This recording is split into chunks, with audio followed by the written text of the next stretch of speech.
अस्सलाम वालेकुम दोस्तों, कैसे हैं आप? मैं हूं अदनान हुसैन। आप देख रहे हैं मेरा यूट्यूब और फेसबुक चैनल। चीन के बाद अमेरिका ने भारत की ठुकाई करना शुरू कर दी है। नरेंद्र मोदी की चीखें निकलना शुरू हो गई हैं। पाकिस्तान ने जो गेम खेला था वो गेम बाकायदा कामयाबी से हमकिनार हो गया है। बाकायदा अब डोनाल्ड ट्रंप खुलकर नरेंद्र मोदी के खिलाफ आ गया है। वही मोदी जो कि ट्रंप को अपना फ्रेंड कहता था और मोदी को ट्रंप अपना फ्रेंड कहता था, लेकिन अब जो कुछ भारत के साथ हो रहा है, शायद नरेंद्र मोदी जो है वो अपशकुन साबित हो रहा है भारत के लिए। पहले बाकायदा पाकिस्तान के साथ एक जंग लड़ी गई जिसमें चाइना के JF थंडर और J10 ने जो भारतीय एयरफोर्स थी उसकी ठुकाई की। तकरीबन 8 के करीब जो जहाज थे, जेट्स थे, उनको गिरा दिया गया। उनमें से 6 जो है वो तैयारे थे, 2 UAV थे। वो तफसील मैं आपको बता चुका हूं। लेकिन अब जो अहम डेवलपमेंट हुई है वो अमेरिका की जानिब से हो रही है। जहां चाइना का दबाव भारत पर बढ़ रहा है, वहां अमेरिकी सदर डोनाल्ड ट्रंप भी भारत पर अपना दबाव बढ़ा रहे हैं।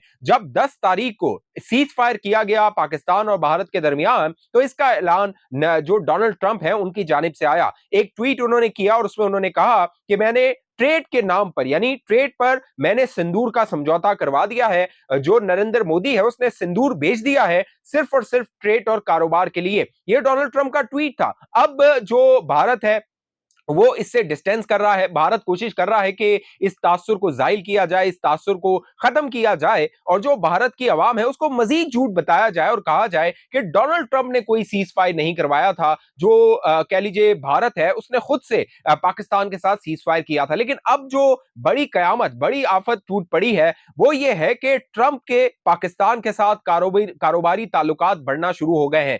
ट्रंप के जो कंपनी है, ट्रंप की जो कंपनी है वो पाकिस्तान में इन्वेस्टमेंट कर रही है। बाकायदा army chief general Asim Munir और वजीर आजम शहबाज शरीफ के साथ जो ट्रंप की कंपनी है उसके अहम लोगों की मुलाकातें हो रही हैं। बाकायदा शहबाज शरीफ साहब के साथ मुलाकात हुई है, army chief general Asim Munir के साथ मुलाकात हुई है। और ये मुलाकात कहां हुई है? ये मुलाकात हुई है नूर खान एयरबेस पे। ये नूर खान एयरबेस वही है जहां पर जो भारत है उसने मिसाइल फायर किया था और उसके बाद भारत में जो कुछ पाकिस्तान ने किया, अब रेस्ट इज हिस्ट्री। जो कुछ किया गया अब वो तारीख का हिस्सा बन चुका है और भारत अब दुनिया के सामने मुंह छुपा रहा है। अब जो कंपनी है एक जिसमें 60%, 60% जो शेयर्स हैं वो डोनाल्ड ट्रंप की फैमिली के हैं, इसका नाम है वर्ल्ड लिबर्टी फाइनेंशियल। उसने पाकिस्तान का जो क्रिप्टो की कह लीजिए कमेटी है, कमीशन है, उसके साथ एक MOU साइन कर दिया है। और ये जो साइन किया गया MOU ये 28 अप्रैल को किया गया। अब भारत में ये सवाल हो रहा है कि 22 तारीख को यानी 22 अप्रैल को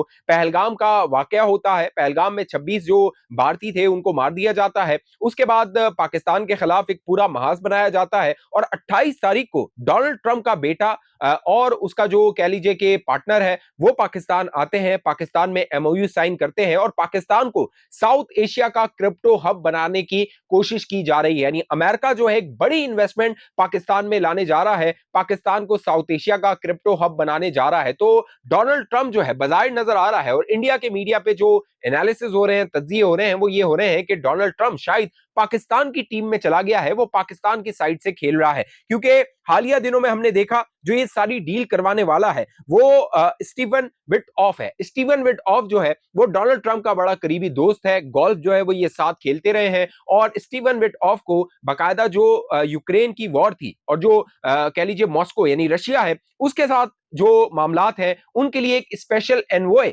डोनाल्ड ट्रंप ने बनाया हुआ है। ये स्टीवन विटऑफ पाकिस्तान में जो क्रिप्टो की सरमायाकारी हो रही है उसमें कलीदी अहम किरदार अदा कर रहा है। डोनाल्ड ट्रंप के बच्चे जो हैं पाकिस्तान आ रहे हैं, army chief general Asim Munir से मुलाकात कर रहे हैं, वजीर आजम शहबाज शरीफ से मुलाकात कर रहे हैं। तो इससे आप अंदाजा लगा लीजिए कि भारत के साथ क्या कुछ होने जा रहा है। सिर्फ यही नहीं, इससे पहले डोनाल्ड ट्रंप जो था उसने बकायदा जो टिम कॉक जो कि CEO है एप्पल का, उसके बारे में कहा, उसको कहा कि जो तुम चीन से इन्वेस्टमेंट निकालकर भारत में लेकर जा रहे हो तकरीबन $500 मिलियन की, उस इन्वेस्टमेंट को तुम भारत नहीं लेके जाओगे, उसको तुम अमेरिका लेकर आओ। भारत में जो एप्पल फोन की जो प्रोडक्शन थी वो एप्पल ने जो टिम कुक है उसने ये सोचा था कि वो यहाँ पे प्रोडक्शन करेगा भारत में, क्योंकि चाइना का जो टैरिफ के मामला थे अमेरिका के साथ वो गंभीर, वो हालात खराब हो रहे थे, वो सुलझ नहीं रहे थे, लिहाजा चाइना से वो प्रोडक्शन लेकर आया था भारत में फरवरी में। लेकिन अब डोनाल्ड ट्रंप ने उसके खिलाफ भी बयान दिया और कहा कि वो इन्वेस्टमेंट $500 मिलियन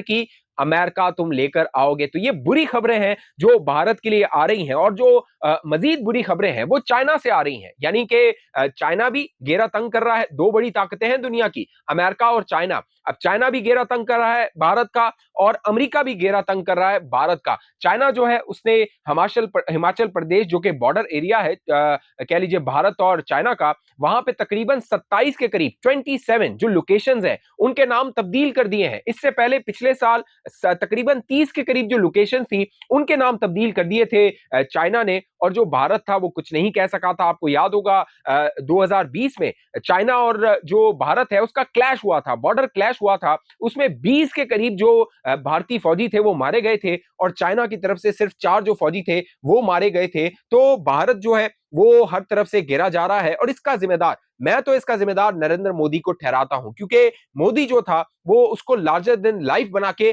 पेश किया जा रहा था। ऐसा बताया जा रहा था कि जो नरेंद्र मोदी है वो ताहयात जो है वो वजीर आजम रहेगा भारत का। लेकिन अब जो भारत के अंदर क्राइसिस हो रहा है, चाहे डोमेस्टिक क्राइसिस हो, चाहे इंटरनेशनल क्राइसिस हो, चाहे फॉरेन पॉलिसी हो, चाहे डिफेंस पॉलिसी हो, नरेंद्र मोदी की ये पॉलिसीज नाकाम हो रही हैं, और भारत के अवाम जो है उनके लिए इंफॉर्मेशन का जो फ्लो है उसको बंद किया जा रहा है। वेबसाइट्स को, यूट्यूब चैनल्स को, ट्विटर को, उनको बंद किया जा रहा है, ताकि जो भारत का नागरिक है, भारत के जो अवाम है, वो नरेंद्र मोदी से सवाल ना करे। लेकिन हम आपको बताते रहेंगे कि भारत में क्या कुछ हो रहा है और नरेंद्र मोदी के साथ क्या कुछ पाकिस्तान कर रहा है। आने वाले दिनों में नरेंद्र मोदी के लिए मजीद जो सरप्राइजेस हैं वो तैयार हैं, क्योंकि जो नरेंद्र मोदी है वो कह रहा है कि शायद वो पाकिस्तान पे दोबारा हमला कर सकता है। तो पाकिस्तान की जो सेना है, पाकिस्तान की जो फौज है वो तैयार है, 24/7 तैयार है। आप आइए, आपका इस्तकबाल किया जाएगा। एक और जो मामला हुआ वो कंगना रनावत के साथ हुआ। कंगना रनावत जो है, जो कि बढ़ चढ़ के बीजेपी का दिफा करती हैं, बीजेपी के साथ हैं, वो उन्होंने एक ट्वीट किया, और कंगना को वो ट्वीट डिलीट करना पड़ गया। आप देखिए कितनी जिल्लत की बात है कि कंगना एक ट्वीट करती है और वो भारत में रहते हुए वो ट्वीट नहीं कर सकती। और वो ट्वीट डिलीट किसने करवाया? वो ट्वीट डिलीट करवाया बीजेपी की जो प्रेसिडेंट है, उन्होंने कंगना रनावत को कॉल की, जो कि फिल्म स्टार है, एक्टर है, एक्ट्रेस है, उनको कॉल की और कहा कि अपना ये ट्वीट तुम डिलीट कर दो। कंगना ने अपने ट्वीट में क्या कहा था, और जो उसने फिर ट्वीट को डिलीट करके जो पोस्ट की उसमें उसने क्या कहा वो मैं आपको पढ़ के बता देता हूं। कंगना ने कहा, what could be the reason of this love loss? Number one, he is American president, but world most loved leader is India's prime minister. फिर कहती है Trump second term but Indian prime minister third term. फिर कहती है undoubtedly Trump is alpha male but our prime minister is सब alpha male का भाव।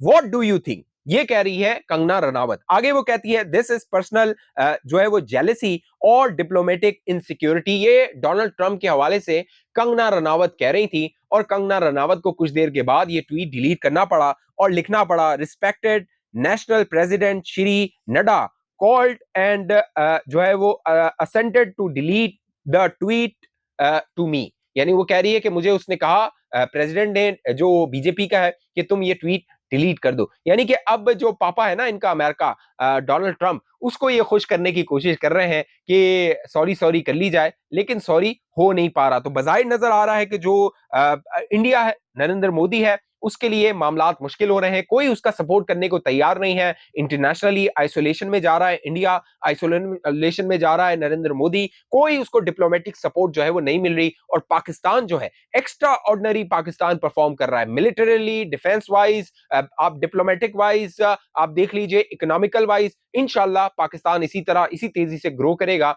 और एक दिन इंडिया जो है वो पाकिस्तान को देखता रह जाएगा। इस हवाले से आप दोस्तों की जो भी राय नीचे कमेंट कीजिए। अब तक ये चैनल आपने सब्सक्राइब नहीं किया, जरूर सब्सक्राइब करके साथ घंटी का निशान है वो दबा के वीडियो को लाइक और शेयर आप कर दीजिए, नीचे कमेंट कीजिए। फेसबुक पे देखने वाले दोस्त पेज को लाइक फॉलो करके इस वीडियो को लाजमी शेयर कीजिए। अगली वीडियो तक मुझे इजाजत दीजिए, अपना ख्याल रखिएगा।